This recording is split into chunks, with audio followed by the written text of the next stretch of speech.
What's up guys, Bull Moose Gaming here, and I want to talk today about a 2010 game from Valve called Alien Swarm.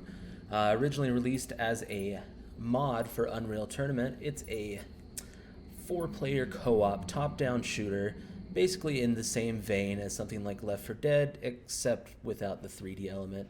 As you can see on the main menu there, it's super basic. We went into offline training mode, which is effectively the version of single player that's included.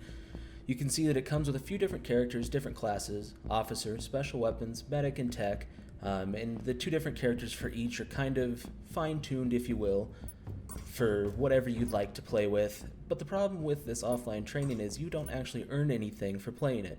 So let's check out the online component. It's what it's based on, and as you can see, if we look in the public games, there's 2 games, just 2, and there's nobody playing it. So even if we go into the dedicated servers, same story, 4 servers, super high ping, not a soul online. And as I was recording this, I had looked up and saw that there were only 26 players playing Alien Swarm, and the peak of the last 24 hours, 56. So let's check this out. Alien Swarm Reactive Drop was an update to the game released in 2017. As you can see, there are a ton more modes here, single player included, but let's check online. Public games, 1.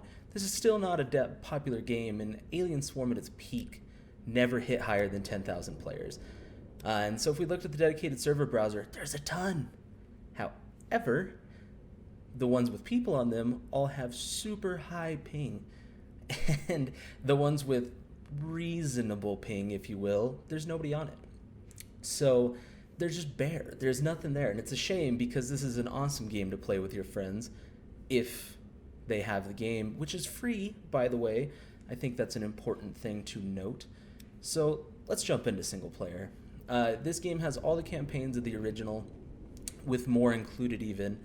But let's just, let's check out just a bit of that first campaign, Jacob's Landing. We go through a little setup here. I like to play as an officer. I usually play as Sarge. As I showed you with the original game, there's all the different characters, and they've got their abilities that are a little bit different for each person inside of the class. So we'll set it up, 1 from each, and let's get it going. So it's A is left, it's the cardinal directions. W is north, S is south, D is east, A is west. It's got the source sounds in it, which I love. That sound of the box breaking open like it would have in Half-Life when you hit it with a crowbar. It's something that I always loved about those games. It's such an iconic sound. So we'll get through that door. I said break, but it's not true. We're not breaking through. Vegas, our tech, is actually just hacking through the system. And the nice thing about this game is it dumps you into the action pretty quick. And the aliens are pretty cool looking. There's not a lot of variety this early in the game, but it's creepy, it's dark, it's got kind of a StarCraft vibe to it, a Warhammer vibe, which mods for that do exist. So I'm running through, just kind of checking everything. A lot of dead bodies.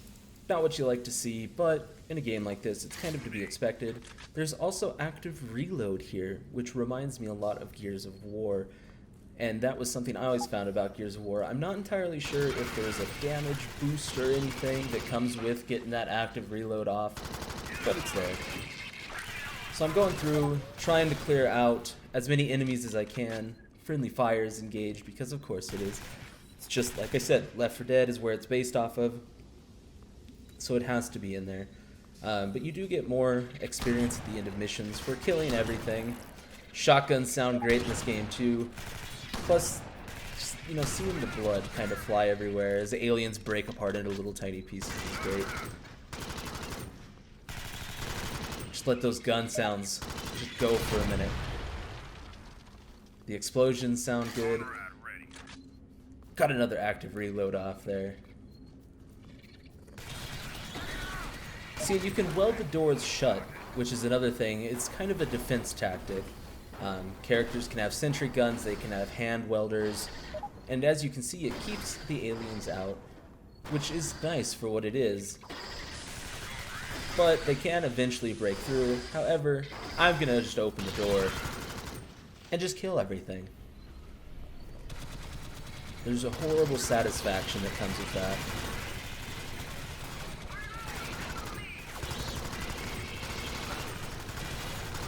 As you can see, they're coming from all angles, which this game's fine and dandy to play by yourself in single player with bots. The AI is decent for what it is, but it's another place where co-op shines, and it's a shame that the servers are as dead as they are. So we'll keep running through. Like I said earlier, we're trying to kill everything because you get more XP for killing everything, exploring all the different nooks and crannies. You find secrets that way. If you press space, there's no jump, but there is a roll, as you just saw. Let them figure that out. I'm going to go ahead and break into this room real quick. As you can see, there's that lit up screen there. It's a PDA scanner of people that are in the story. There's a lore that's with the game, as there really is with any other game. I guess that's to be expected, especially in this day and time. Day and time. Yep, that's the phrase. Day and age is what I meant to say.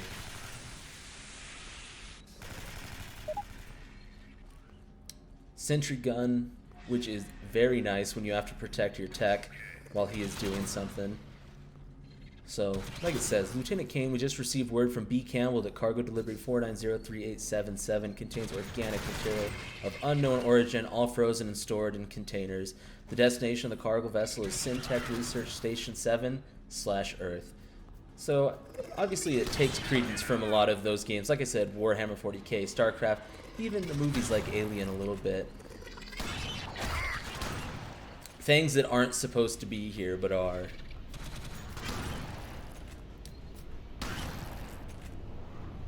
That quick little turn. The beauty of playing on keyboard and mouse. Never gets old.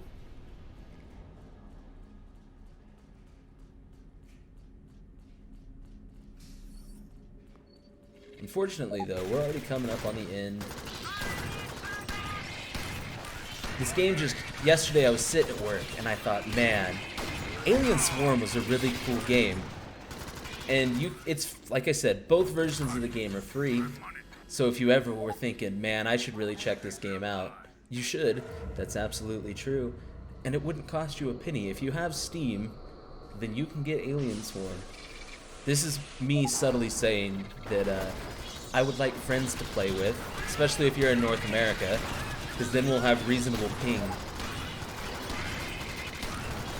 Got a clear firing achievement there, and that's for killing 25 enemies without friendly fire. Makes me feel pretty good because the first time I jumped back into this game yesterday, a lot of friendly fire incidents. A lot of friendly fire incidents. And as you can see, that sentry gun just burns through. Wasn't exactly high on the priority list when the swarm hit.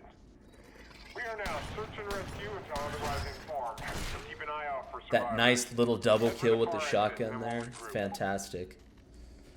We better get to the colony to see what we I'm can not find. sure how the ammo lost in old clips works, but as you can see, I lost some shells there. So it goes. But bam, that's the first section of that first campaign. And I think it went pretty well. 100% objectives complete. It says we only got 50 kills, but I think our team got a pretty good amount along the way. Got a nice little level up there. Unlocked the double barrel shotgun, which I haven't tried yet, but I'm excited to give it a go. And it's got this awesome stats page. As you can see, I got the most kills. You can also see that, you know, others got the kills to make up 100. There's 100 enemies in the level, so on and so forth. Health, where you lost it, at what point, ammo. It's really interesting, that end screen. I love it. But that's Alien Swarm, guys. You should download it. You should play with me.